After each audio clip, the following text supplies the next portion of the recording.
When I was a kid, just to see a bald eagle was just a once-in-a-lifetime experience. It'd be on the front page of the paper, a bald eagle was seen. Now, all that has changed. Wow. We're really hoping to install multiple cameras. Maybe one on this limb, perhaps one on the other limb. We're after the ultimate bird's-eye view into the private life of an American icon. We've been worried about whether the younger, smaller chick is going to survive or not. Sibling rivalry. Parents in crisis. Partners. For better or worse. And he's the boss, boy. This is his nest. No matter what she does, he comes back and rearranges it.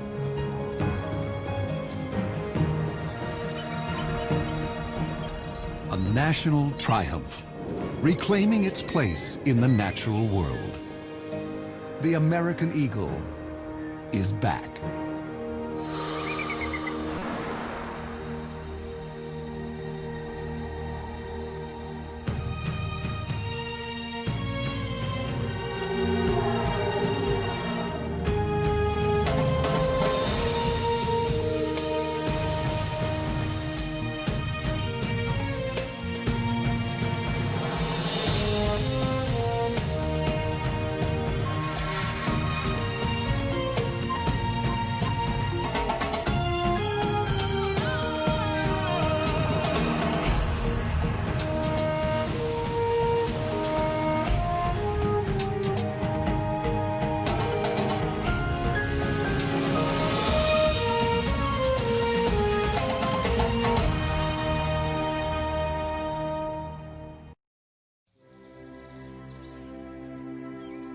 The 4th of July, 1776.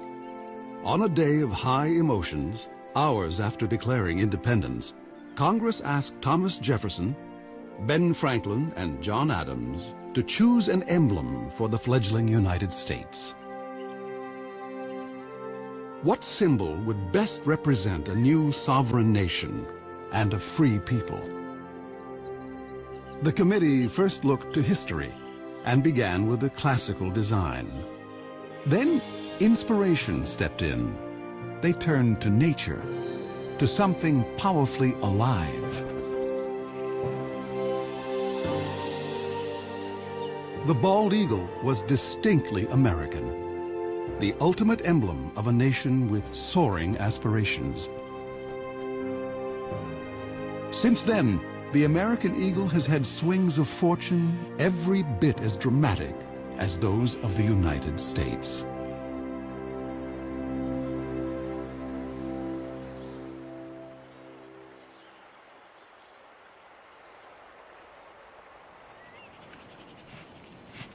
I think that being an eagle is a tough thing. I mean, they're out there every day living on the edge of survival. I'm Neil Rettig. I'm a natural history filmmaker. I've been making wildlife documentaries for over 30 years. My big passion in life, though, has been birds of prey. The really neat thing about this is that on a day like today, you have unlimited visibility in 180 degrees. After all these years, I decided it was a time to learn more about the national bird, a bird that Americans really don't know all that much about. And so we set out to discover their secret life, how they breed, how they hunt, to depict a real predator, a chaser of ducks, a catcher of game. And what we found was in some ways incredibly mind-blowing. They will face any kind of threat with full force, and they won't hold back. Here's a couple more chasing each other down here. Look at, they're gonna come by. We're gonna get some shots.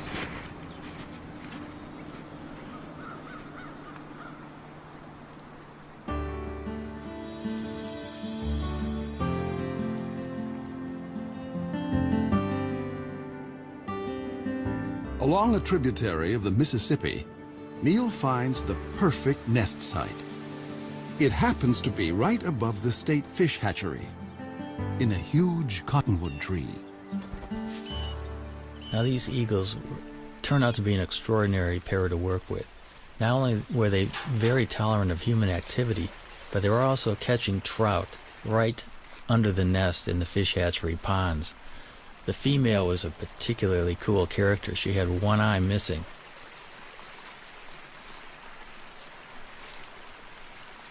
Watching these birds work on the nest in the dead of winter was really something.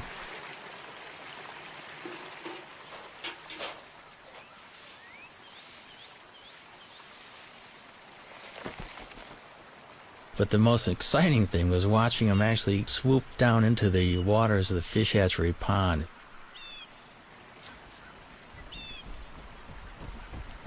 Even though the female had one eye, I was amazed at her accuracy in actually catching trout.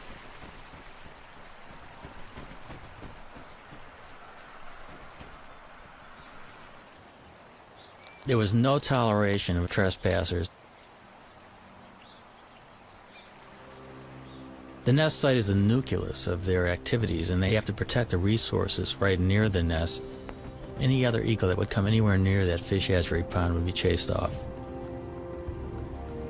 It's a demonstration, too, of speed and agility. The maneuvers were remarkable through the branches. And that is one of the things that has always just surprised me about this species, how fast they are.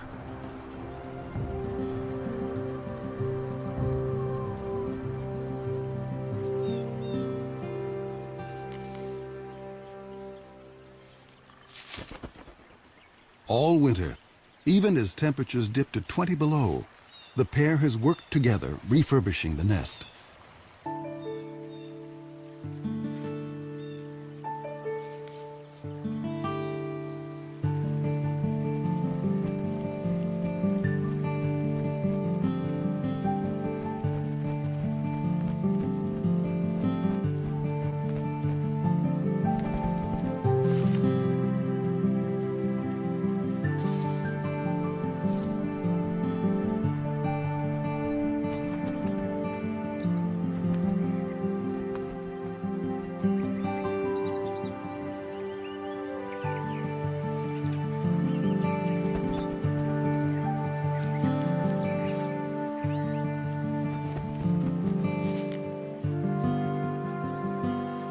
I think a lot of the nest building activity is part of pair bonding because they have to get their act together as a matter of survival.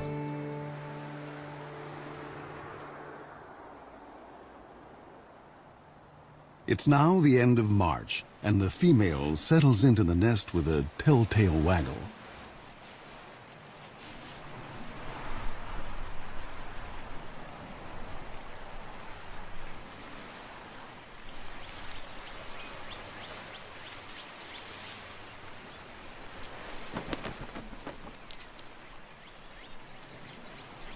Bald eagles normally lay 2 to 3 eggs.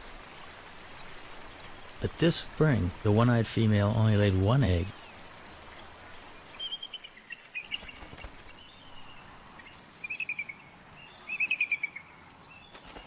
The couple begins a daily routine.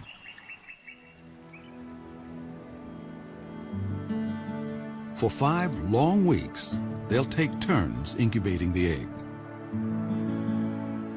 As winter ebbs, the well-practiced team seems to be headed for success. But spring is a fickle season.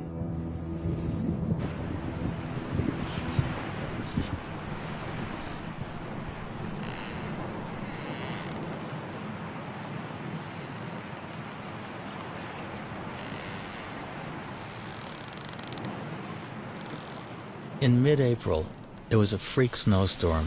I'll never forget it. The nest was being blown around by this violent wind. The snow was going absolute horizontal, and it just kept reminding me of what these birds are facing in everyday life.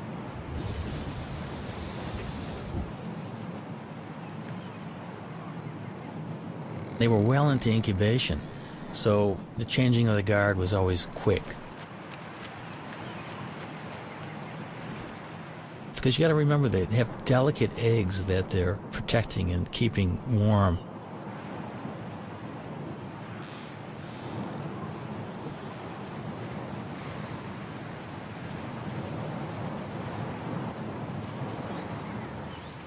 There seemed to be shifts of an hour and a half, where one eagle would sit on the egg while the other was out foraging for food.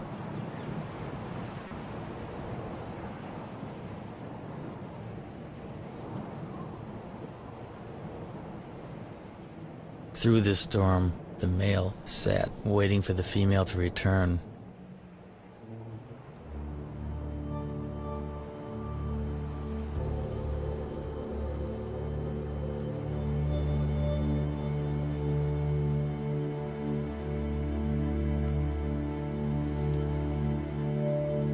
Tragically, something happened to her, we're not sure what.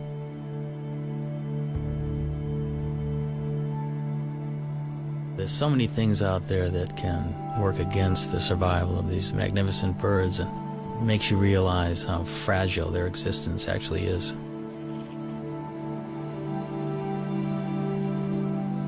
Cold and hungry, the father abandons his egg. Now he has lost almost everything.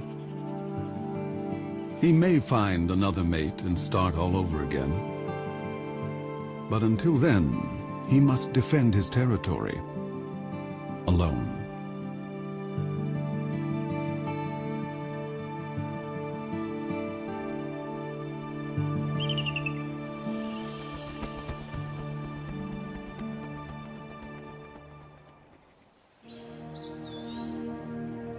When Europeans arrived in North America, the continent teemed with as many as 500,000 bald eagles.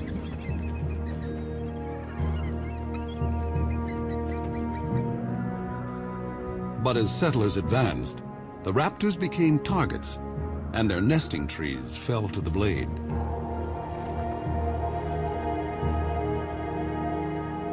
For raptor specialist Bob Anderson, the pioneers' attitude was simply arrogant and ignorant. All birds of prey were just considered vermin. I mean, they were all chicken hawks. They were all bad birds. Be it a bald eagle, a golden eagle, a red-tailed hawk, they were all shot.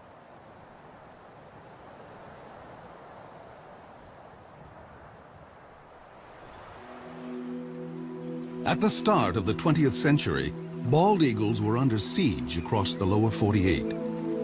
Alaska seemed like the last wild place, and there the bald eagle thrived. But in 1917, the territory introduced a cash bounty. By mid-century, over 120,000 eagles had been shot. And the gravest threat was still to come. After World War II, DDT came into widespread use to control insect pests. Bald eagle numbers went from decline to freefall. When I was a kid, just to see a bald eagle was just a once-in-a-lifetime experience. The phones would ring if a bald eagle was seen anywhere. I mean, everybody would call. It would be on the front page of the paper. A bald eagle was seen. DDT made eggshells thin and fragile, sharply reducing the number of hatching chicks. The crash was taking place so rapidly, I was just convinced whatever eagle I saw was just going to be a dinosaur. In my lifetime, they were going to be extinct. In the 1960s, just over 400 nesting pairs remained in the continental United States. In the 70s, 2 centuries after embracing an icon of wildness, the U.S. declared the bald eagle endangered. America's symbol of strength had become an emblem of environmental degradation. But America was not about to forsake its troubled symbol. Researchers finally persuaded Congress to take action against DDT. By 1973, general use of the pesticide was banned.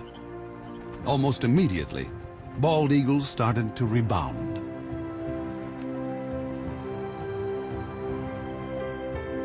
In 2007, the American eagle was removed from the endangered species list. By tapping our own better natures, we had given primal nature a second chance.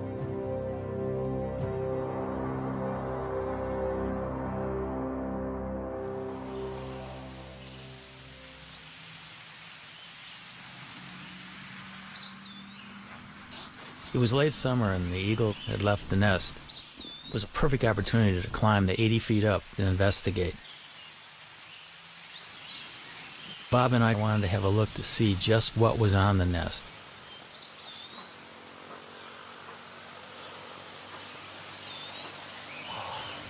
Wow. Wow, look at the food up here. Amazing. Here's a skull of some mammal, the top part of the brain of some mammal. And here we've got the remains of this is a rabbit foot. Here, you see a little bit of the femur. Bones here. And here's a feather, dark feather that almost looks like it might be from a crow, possibly a duck. Bob and Neil decide to look for possible positions to put cameras. Bob is a nest cam expert. The one thing that we're really hoping to install here in the next week or two are multiple cameras. You know, one on this limb, maybe one on this limb, perhaps one on the other limb, all pointing into this general area, the bowl of the nest.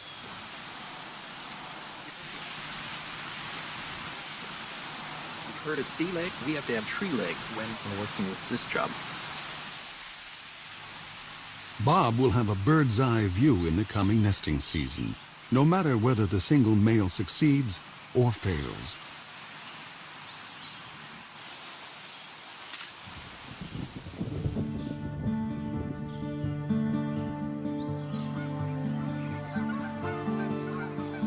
October in the upper Mississippi Valley.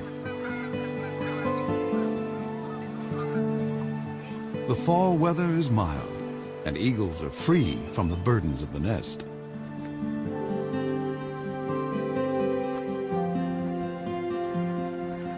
Water birds, soon to depart for warmer havens, are briefly abundant.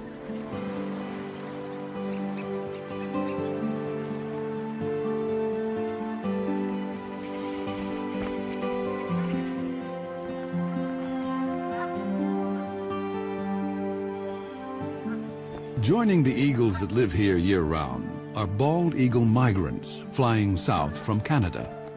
Some have flown 1,400 miles to find open water. This surge of eagles now turns to hunting. Bald eagles will sometimes chase mallards, but the river offers much easier prey. Coots raft together by the thousands, and these calm birds are a favorite meal. A strong wind allows an eagle the rare chance to hover like a smaller raptor, the kite.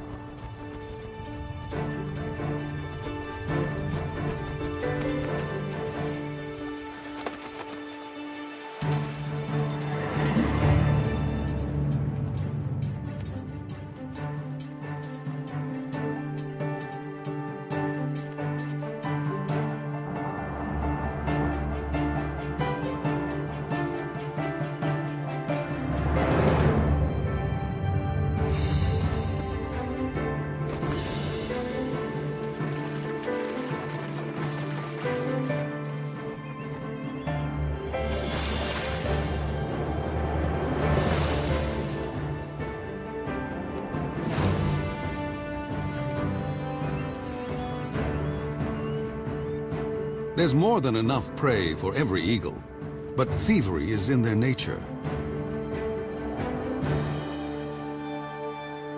As one hunter lands at a muskrat hut, other eagles immediately try to steal his prize.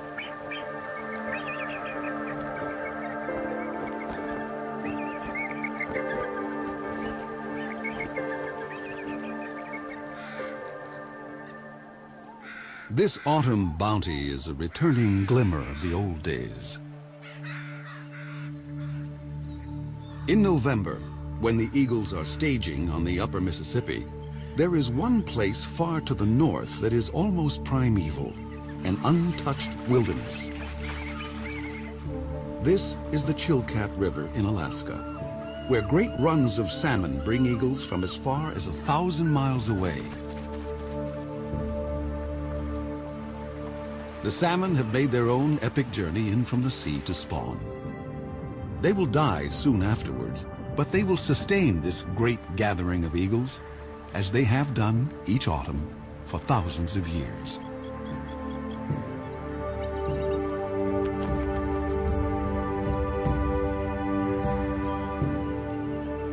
I've always wanted to go to the Chilkat, and it was not a letdown. I have never seen so many eagles in one place, and there can be as many as 2,000 in one small area of the river. It's like going back into time being there.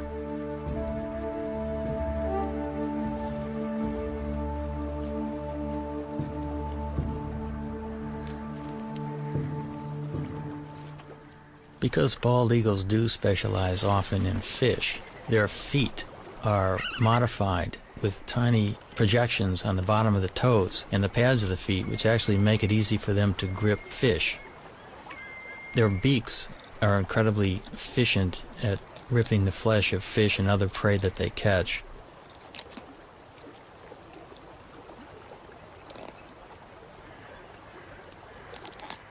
Eagles generally can go fairly long periods without eating. They have what's called a crop, which is an extension of the esophagus, which is a storage bag for food. When there's plenty of food around, they'll take advantage of it by gorging themselves. And they can actually go after a gorge for a week to 10 days without feeding if they have to. But as soon as a bald eagle catches something, you can bet that within seconds another one's going to come in and hassle it.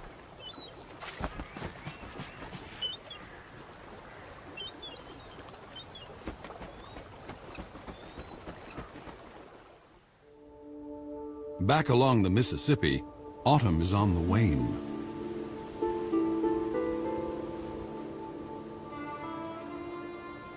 Winter makes a gentle entrance.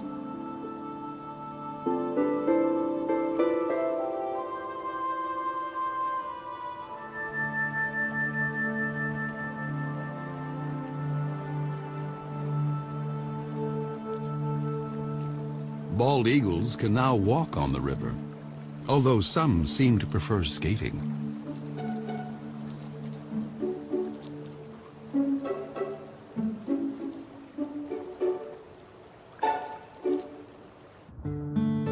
Gizzard shad can still be plucked up, but they will soon be entombed in ice. As open water freezes over, an eagle must be ever more precise.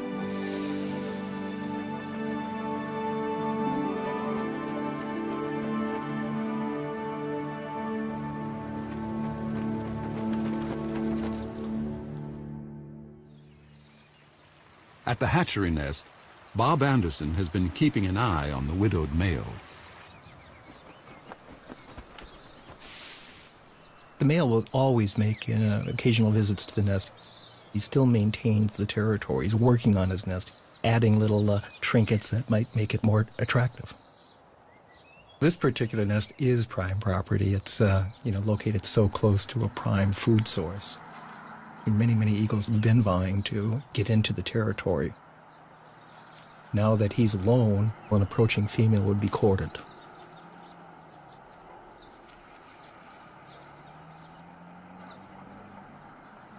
After rearranging his corn husks, the male sets off to cover his territory.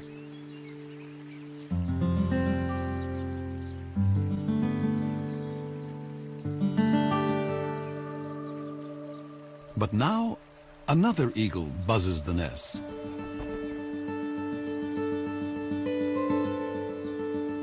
It's a female.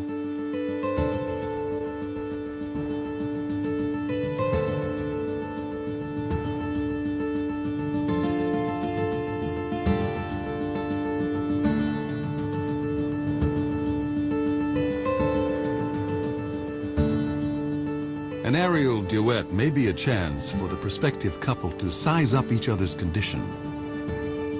A healthy eagle can cruise at 40 miles an hour in level flight and hit 100 in a dive.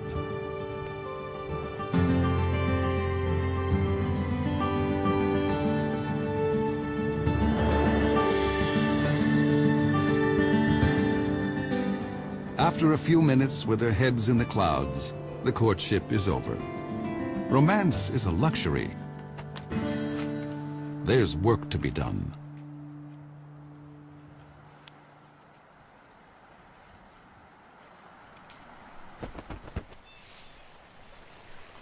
When the eagles first land together on the nest, they're a little bit apprehensive, and I think the moving around of sticks together and grass together just kind of cements the bond. It kind of creates the marriage that will only get deeper and deeper as the weeks progress.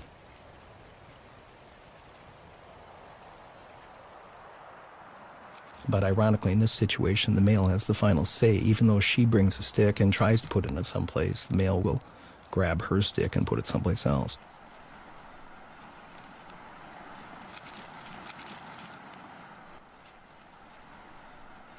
We think she's a 4-year-old. She does have speckles on her head, but you can see a little dark streak on the top of her beak.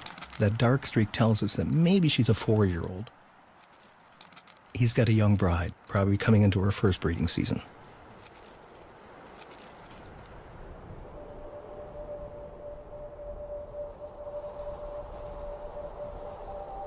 Winter drains the last warmth from the river.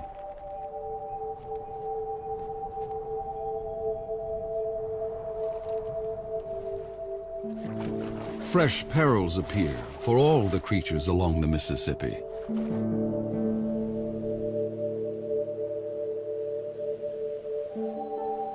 And now, the most brutal season tiptoes in.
At the fish hatchery, the male has waited out the first snowfall of the season.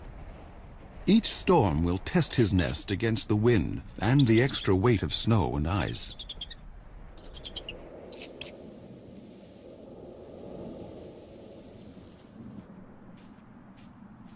Neil Reddig finds that eagles pay a huge price for these storms every year.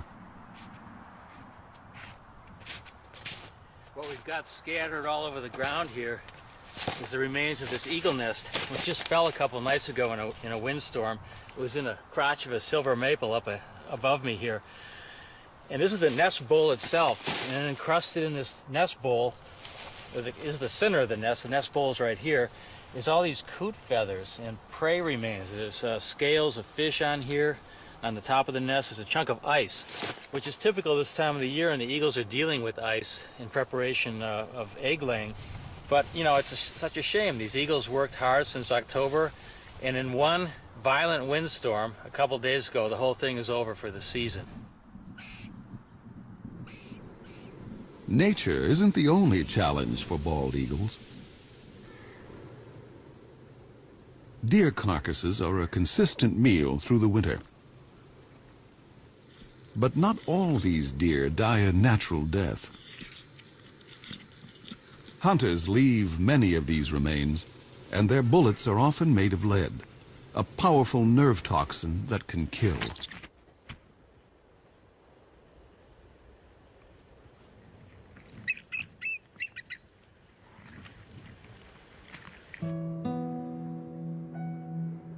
Watching an eagle dying from lead poisoning, suffering, is one of the most saddening and moving experiences I can remember seeing. I could hardly bear to film it.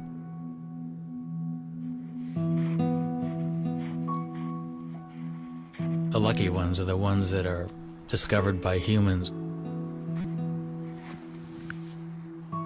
and with the kind help of animal rehabilitators, these birds can be saved.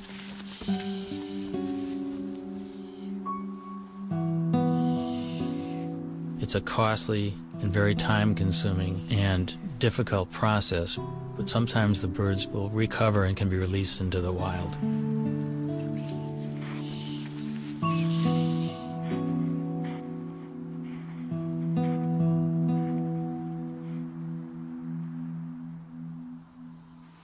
In a workshop beneath the Iowa hatchery nest, Bob Anderson checks on his reality show.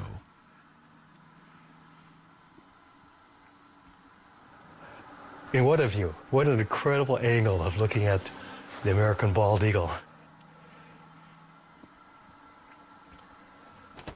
And there she is also. And he's the boss, boy. This is his nest. I mean, he calls the shots. He's in charge of all construction. No matter what she does, he comes back and rearranges it, and 100% of the time.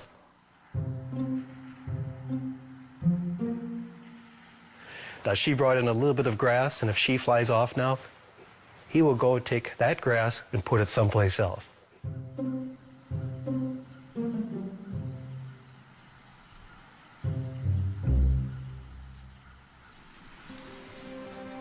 Despite squabbles over decor, the new couple is starting to embrace their common purpose.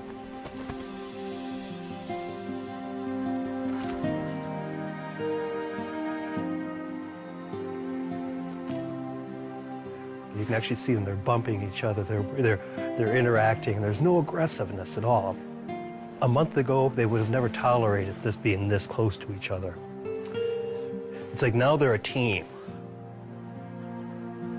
We know that they're getting close to laying their eggs when you start seeing this behavior.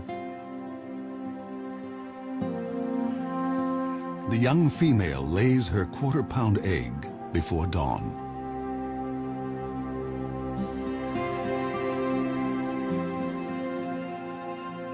Exposed, an egg can freeze in a minute. And so the father will need to move in for his first shift. The first egg was laid early in the morning. We actually missed it. We saw the birds sitting in the bowl. We knew that it would be soon, but we were kind of surprised to see this first egg. But we can see him, how careful he is with his feet.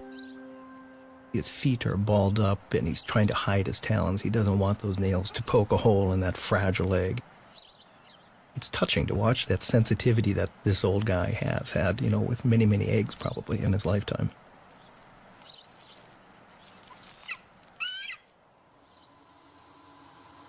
If a second egg is coming, it's due 2 days after the first. Come on, stand up. She looks like she's about ready to stand up. But what do we have? We have 2 eggs. We've got 2 eggs. See this? You can see them both. So do you feel like a papa? When they hatch, I'll feel like a papa. Yeah. Now we just have to wait 35 days from today to see our first baby. So.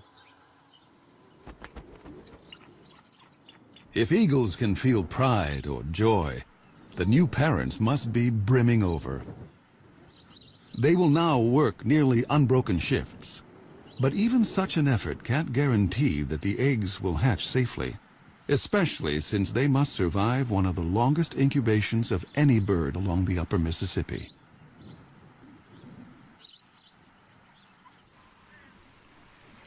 Egg thieves abound. Raccoons and crows are everywhere, so each parent is highly attuned to any sight or sound of menace. And then, another storm. We knew a storm was coming, and we really wanted to see the first reaction of the birds waking up covered in snow. So we made sure we had our recorders running long before daylight. I was at first disappointed we had snow on the lens, but it just shows how ugly the conditions really, really are. I mean, this bird's covered in snow. And she's screaming right now at the male, going, "Come and relieve me, come and take my place."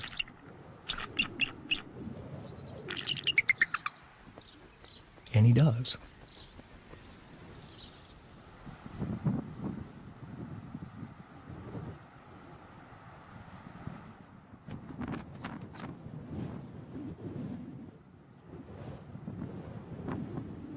The speckle-headed female finally proves herself, and the devoted father knows his job.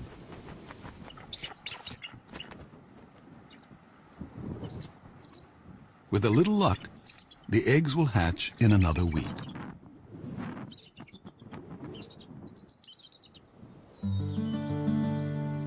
On a Minnesota farm 40 miles away, another family is further along. Their 2 eaglets have already hatched.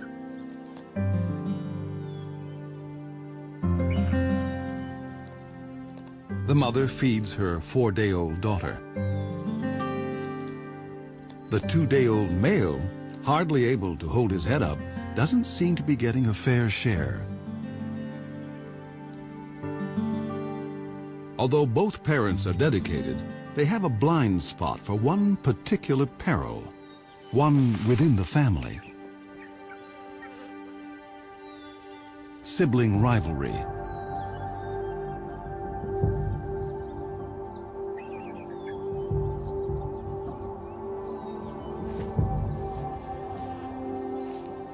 It's not unusual for the older eaglet to turn on the younger and smaller.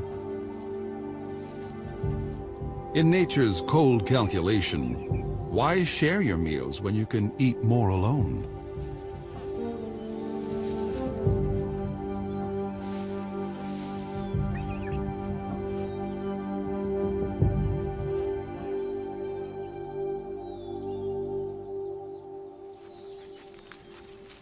Neil has been documenting the story from a stifling blind just a stone's throw from the nest.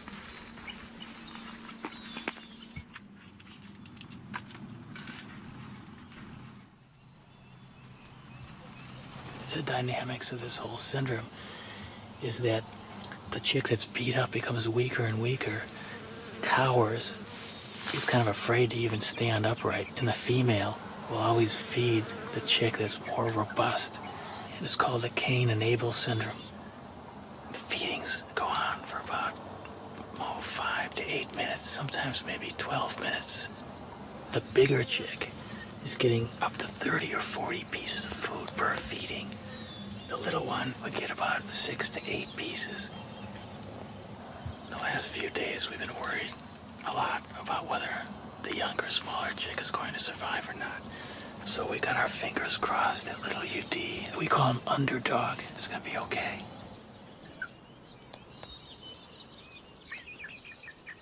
The battle will resolve, one way or another, and soon.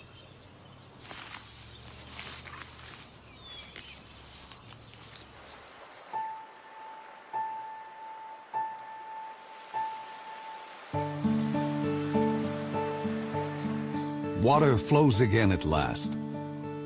Spring has come to the upper Mississippi.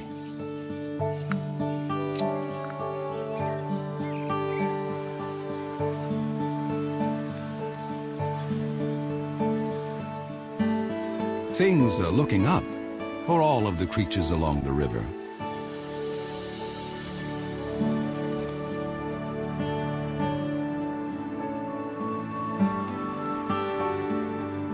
Eagles visiting from Canada now return north to their nesting territories.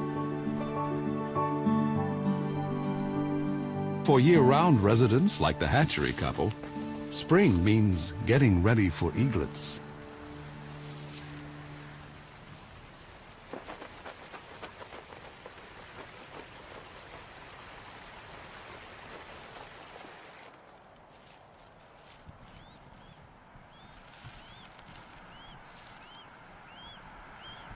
The first baby's hatched now, and you can see how kind of inept and clumsy this young bird is. She doesn't quite know what to do. That baby's begging for food, and yet she's not fully responding to it. And yet there's food off to the right in the nest. And these first few days were so painful for us. If it wasn't for the male, I don't think the babies would have survived.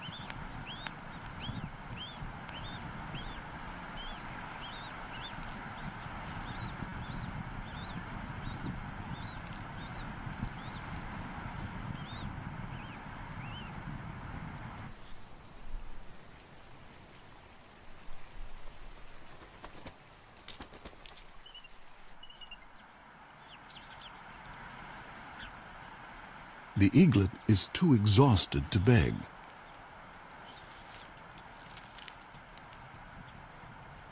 And now the mother starts to feed herself. Parent and young are failing to connect.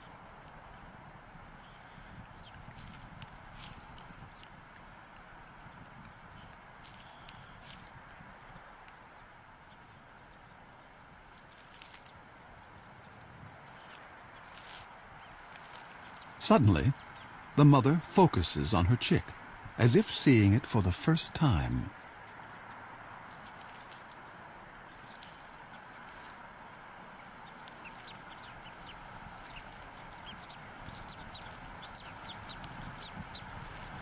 She's just, she doesn't know how to approach it, and she's trying to ball up her feet. She just stepped on the baby there. It's a lot different than a hard egg.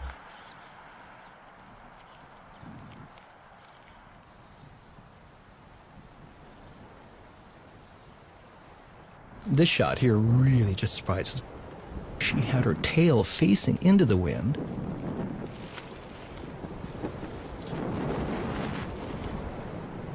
The winds gusted to 40 miles an hour. And the wind actually literally blew her out of the nest, and she almost took the baby with her.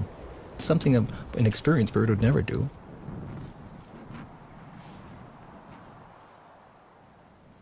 It's been a trying day, and the stakes are only going up.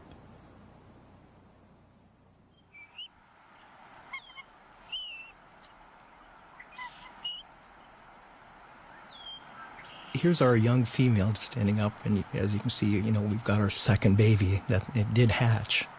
And again, you can see that she's getting a little bit better with her feet. Already there's been a little bit of learning, I guess, that's taken place. And now the old man will come in, the guy that's so proven. That's him on the right. She's stepping off now.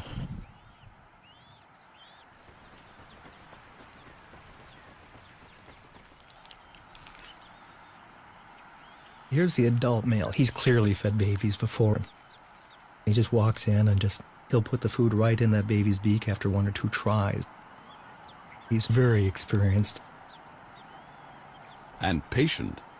It will take the eaglet a little practice to actually get something to eat.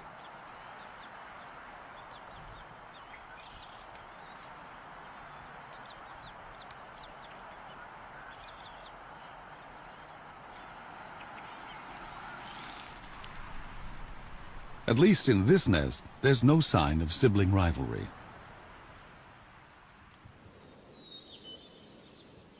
At the Minnesota farm, Neil waits for the outcome of the sibling battle.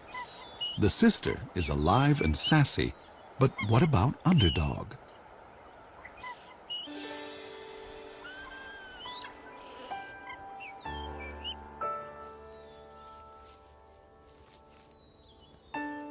Finally, I could see that Underdog was competing.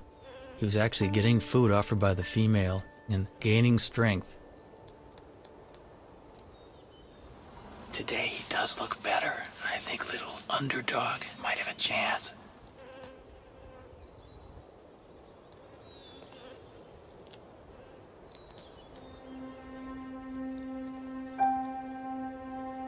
Once the eaglets were 6 to 7 weeks old, the Cain and Abel syndrome was long past, and they were both healthy and vigorous.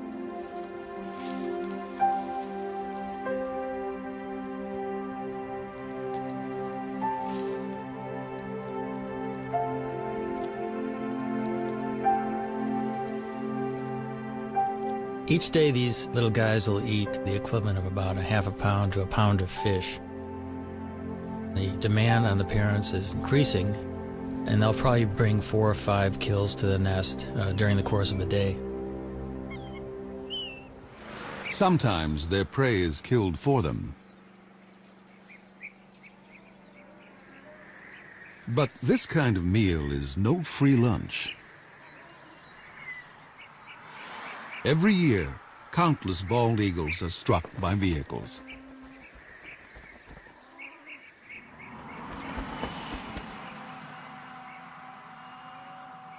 Losing either parent may hurt the young eagle's chances of fledging.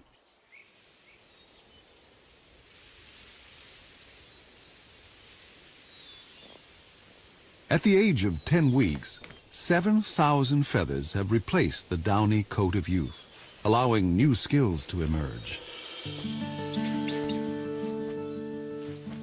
Underdog starts building up strength with short flights to nowhere. Only 2 weeks remain before the chick's maiden flights.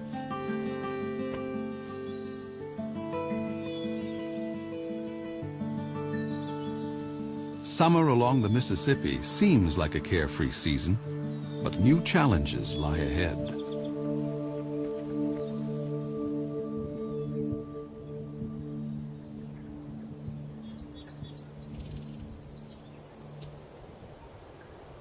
At the hatchery nest, the eaglets are still growing their flight feathers.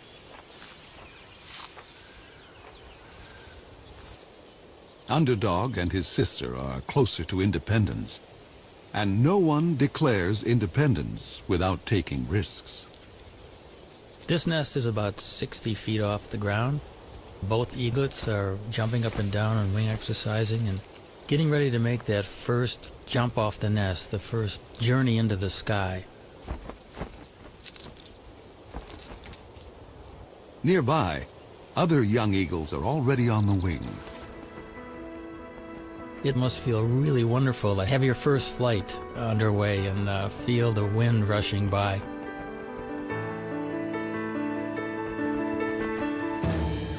The landing is the tricky part.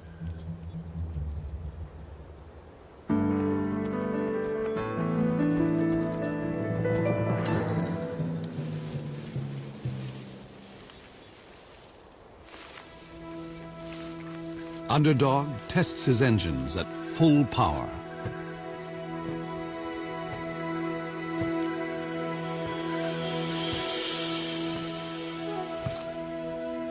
His sister seems to have cold feet.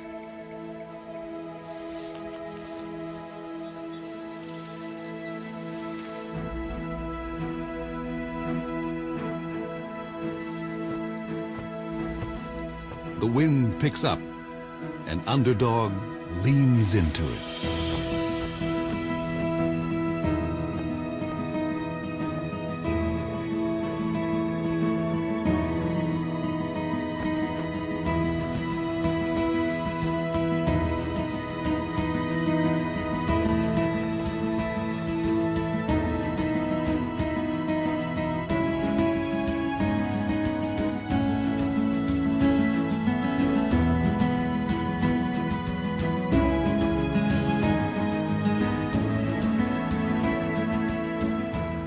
There are misconceptions that birds are taught to fly, but really it's totally instinctive.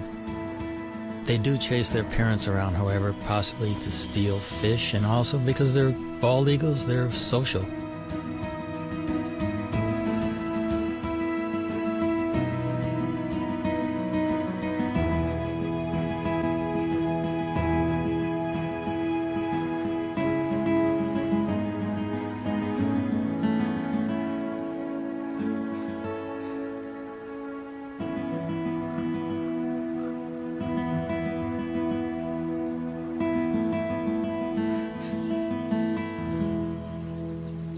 At the fish hatchery, an empty nest is no longer a sign of loss. It is a sign of 2 successful fledglings who will soon join a hunting free-for-all.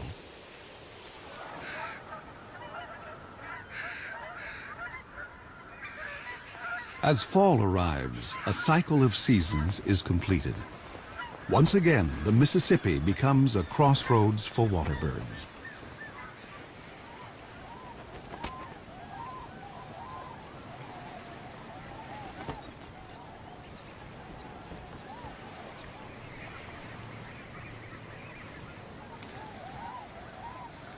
For this year's fledgling eagles, the time has come for the next big test.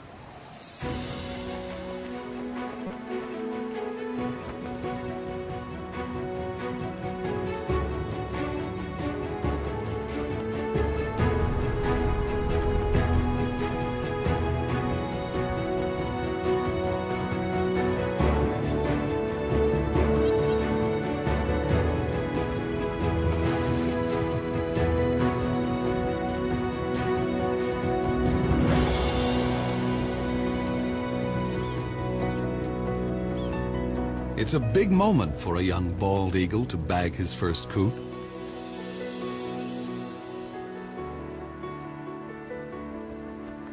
The bald eagle's a survivor. It's gone through really bad times, and now it's prevailing. It's an illustration that we can make a difference, and we can be stewards of this planet.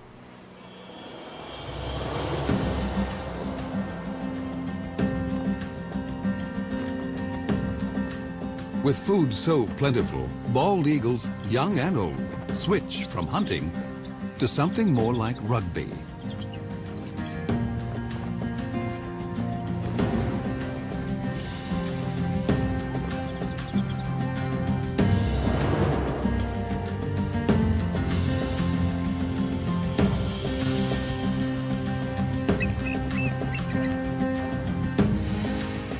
Only one human generation ago, such a celebration of eagles could not have been witnessed on the Mississippi. I think the story of the American eagle is a great parallel to the triumphs and tribulations of our country. And if we look at the eagle as a role model, I think these birds are kind of living a struggle for existence and freedom, just like our country, and I can't think of a better national symbol than the bald eagle.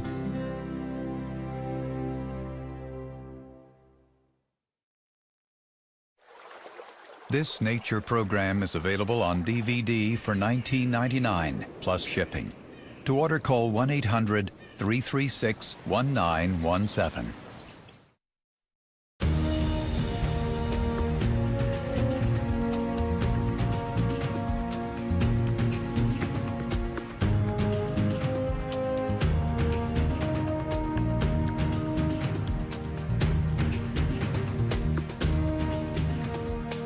Next time on Nature, Ernest Seton was hired to kill an outlaw, a legendary wolf named Lobo. But what began as a routine job would have an unexpected impact. Coming out west was an impulse thing. I never imagined it would change my life.